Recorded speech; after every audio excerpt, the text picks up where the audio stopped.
Ô, Thiago, e uma dúvida que surge, como que era antes de vocês aplicarem a abordagem do Open Dialogue no CAPES de Cajuru e também no outros serviços que você viu? E qual a grande diferença dessa abordagem para como que era ou é em outros serviços?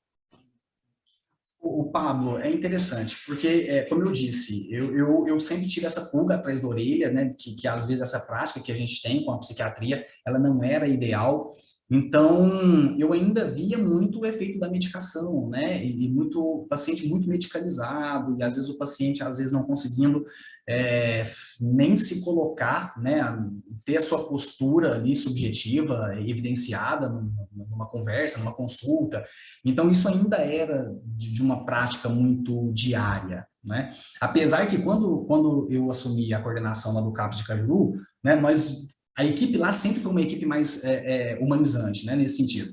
E a gente já iniciou com essas abordagens, então, assim, eu sempre tive uma liberdade muito grande de uma conversa com o psiquiatra, né, de às vezes tentar diminuir uma dosagem de uma medicação, e então, assim, dei muita sorte dos psiquiatras que passaram comigo no serviço, foram psiquiatras muito abertos para isso. Então, desde antes, a gente tentava ter essa cultura da não medicalização, pelo menos em excesso. O que mudou com o diálogo foi a base teórica, né? Assim, a evidência científica, porque eu sentava com um psiquiatra para conversar, falar assim, será que a gente não pode reduzir a dosagem dessa medicação? E aí vinha aquilo, né? Mas a medicação está estabilizando, para que a gente vai diminuir? E não tinha ainda, né? É claro que na literatura já existia, mas eu não tinha essa base teórica para sentar e falar assim, olha, não, mas tem dados aqui que mostram que a gente pode diminuir. E aí, depois de eu entrar em contato com o diálogo, eu acho que o que mudou foi isso, é ter uma base teórica, que aí você pode sentar com um profissional e virar para ele e falar assim, agora a gente vai ter uma conversa aqui baseada em evidência científica. Né? E aí, quando ele olha para aquilo e fala, nossa, realmente, então vamos ver se o negócio dá certo ou não. Vamos ver se isso aqui, depois que implementado, começa a dar resultado. E é claro, né, a gente tem que focar nos dados, porque eu tenho que mostrar que isso tem resultado. Então, exemplo, de janeiro até novembro, né, eu saí do CAPS em dezembro, né, questões pessoais, tive que sair em dezembro, eu saí, eu contabilizei os dados até novembro. Então, de janeiro a novembro, nós atendemos 78 pessoas com o diálogo aberto, né, dessa forma que eu expliquei, né, com essas modificações que a gente teve que adaptar ao nosso contexto. De 78, 53 faziam uso medicamentoso. Eram casos já crônicos, eram casos de reagudização, né? Eram casos que já eram servidos pelo serviço ou não, às vezes pelo ambulatório de psiquiatria, mas que já faziam uso medicamentoso.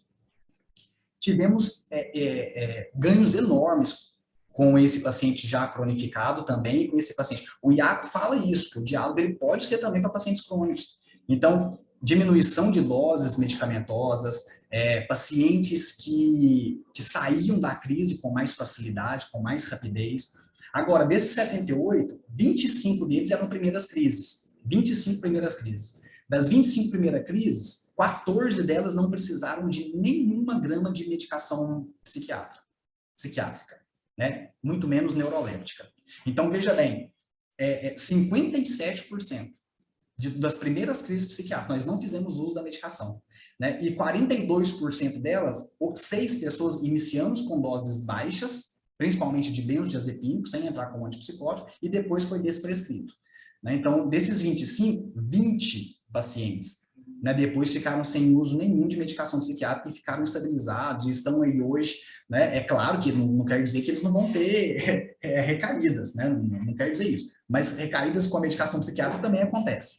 Né? Então, levantar esses dados é importante. Né? Então, eu acho que assim, o que eu recomendo para os serviços é isso. Né? Tem um caso interessante, Pablo, de uma paciente que já era esse paciente que já fazia uso de medicação, né, que é uma paciente que agudizou uma crise maníaca.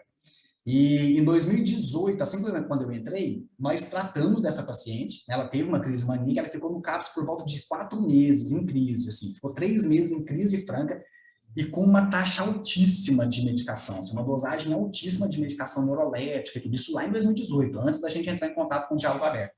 Então, 3 meses a paciente em franca crise, No quarto mês que ela começou a estabilizar, com medicação psiquiátrica. Nessa última vez que ela entrou em crise final de 2021, né? Final de 2021, meados de 2021, ela demorou, agora com o diálogo aberto, com essa nova forma de atuar sem tanta medicação psiquiátrica, ela demorou 28 dias para estabilizar, só com benzodiazepina, né? Sem estabilizador de humor e sem antipsicótico, né? Numa crise franca maníaca. Então, o que antes ela com a medicação psiquiátrica demorou 3, 4 meses, com o diálogo e só com benzodiazepina, ela saiu da crise em 28 dias e, assim, no 28º dia ela já estava trabalhando, né, novamente. Então, tem esse efeito, né, tanto com o paciente cronificado e o paciente que está com a primeira crise. Então, o que eu sugiro é isso, né, capacitação interna, capacitação com a rede e começar, tem que começar.